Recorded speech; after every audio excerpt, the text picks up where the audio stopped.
All eyes are on the upcoming ECB meeting, where details are expected to emerge from ECB Chairman Mario Draghi as to how the central bank will help support Italian and Spanish bonds.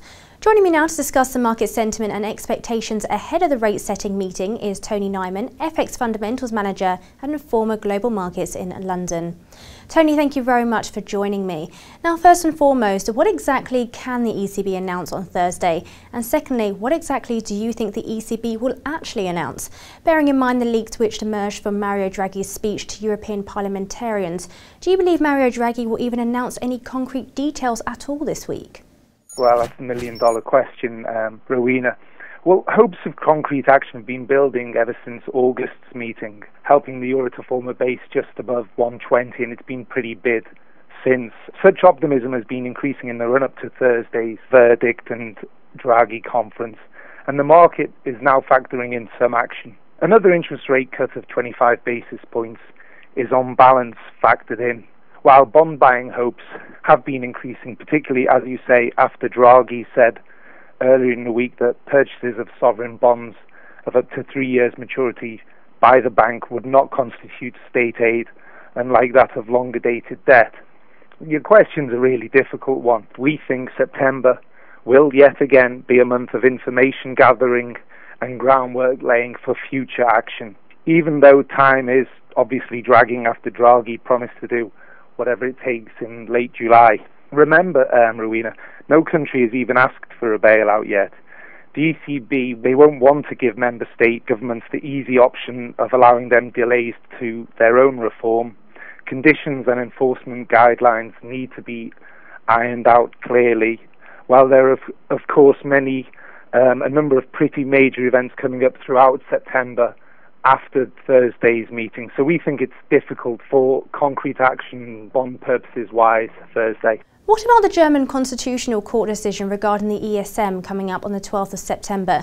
Do you think they will wait until then before finalising a bond plan and putting all the detailed proposals on the table? Well, we expect the green light from the Constitutional Court to the ESM.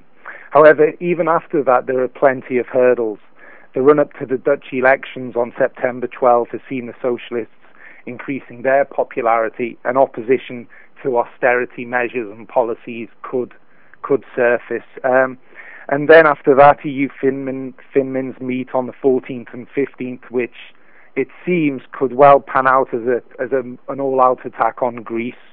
And obviously later in the month we could get yet another Troika report, which could well raise doubt on whether Athens gets further funding. And there's obviously the Spanish bank status to contend with. So there's plenty of uncertainty, and it seems that September might not be the right month for such action. The question also remains about the ECB new banking supervision and how far their powers will stretch in regards to how and who will be regulated by the ECB, and whether we're just talking about Europe's largest banks.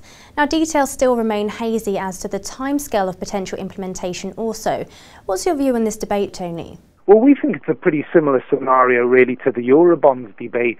The European Commission seems to be devising a plan to give the ECB a monopoly on granting banking licenses throughout the Eurozone, and that seems a move towards some sort of banking union. The bank could supervise banks directly and withdraw such licenses, but it wouldn't have the power to close down lenders. That's as much as we know at the moment. But again, it seems to be all about Germany. That seems to be the main potential dissenter and obstacle to imminent agreement and action, as their admin seems to be in favour of day-to-day running being delegated back to the national level, at least where Germany itself is concerned. And for practical reasons, the Germans believe the ECB should concentrate on those banks that pose a systemic risk. We believe this argument could well be flawed, though, on systemic risk, as if you look at Spain's current banking crisis, that's purportedly been brought on not by the performances of its major banks, but those regional cajas. So we think, again, there's going to be delay there. Obviously, the euro is vulnerable to disappointment on the ECB bond buying scheme. So where do you see the single currency heading against most of its major counterparts, in particular the US dollar, depending on either scenario? Well, as you know, we're not natural bulls of the euro dollar, but near term we think it's actually fairly well supported. It's been relatively slow progress, but as we said earlier, the euro has been on the rise and has been an outperformer in the run-up to the ECB on hopes of action. if all goes according to plan and Draghi, not necessarily concrete action, but if he talks about October or pre-year-end bond buying in the 2 to 3 year periods, we could see 126.65.70 Fibo and 127.50 being fairly quickly tested. Although, of course, there is that rate cut scenario to contend with.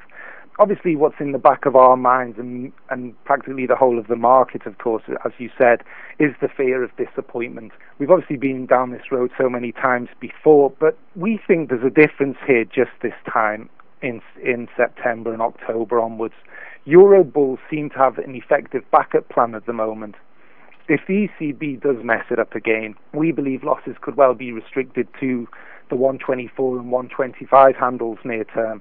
And that really is because the other major reason for this euro support at the moment is rising expectations of Fed QE3, which could even come as early as this month or certainly in the next couple of months.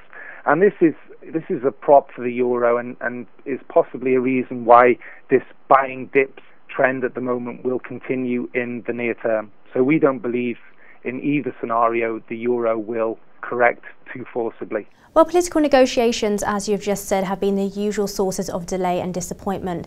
Now, it's long been said that there's no silver bullet solution for the Eurozone. Looking at the current situation and the prospect of some crisis-fighting measures, at least in the short term, what type of macroeconomic picture and market sentiment do you think we'll see by year's end? Well, I think the European economy is in a very problematic state, and the worst doom-mongering predictions given are that Germany will eventually fall into recession because it's been trying to take the burden of Europe for too long, and that is what we believe is the main scenario and worst-case picture going into year-end. Lastly, Tony, I'm quite interested in your opinion on this. In terms of the mess that is having to be dealt with now by EU leaders, do you think the concept of the euro and the Eurozone was in fact fundamentally and economically flawed from the start? Well, probably just a little. Look, it was never going to be easy to get so many different nations with such a different and often conflicting histories singing from the same hymn sheet. Then you have to look at Germany and some other countries. They've hardly kept their counsel that if they had their time again, the likes of Greece would never have made it in. However, ahead, many member states are still clearly committed to the Eurozone and the euro in some form ahead. Although to us, the belief that these nations need to get even closer in terms of political, fiscal and banking frameworks and the surrender of their own sovereignty to provide lasting success is also a flawed concept at this juncture. Tony, thank you very much for your comments. A pleasure as always speaking to you. Now, we'll have more on Thursday's ECB meeting and European news as and when it happens, but for the moment, goodbye.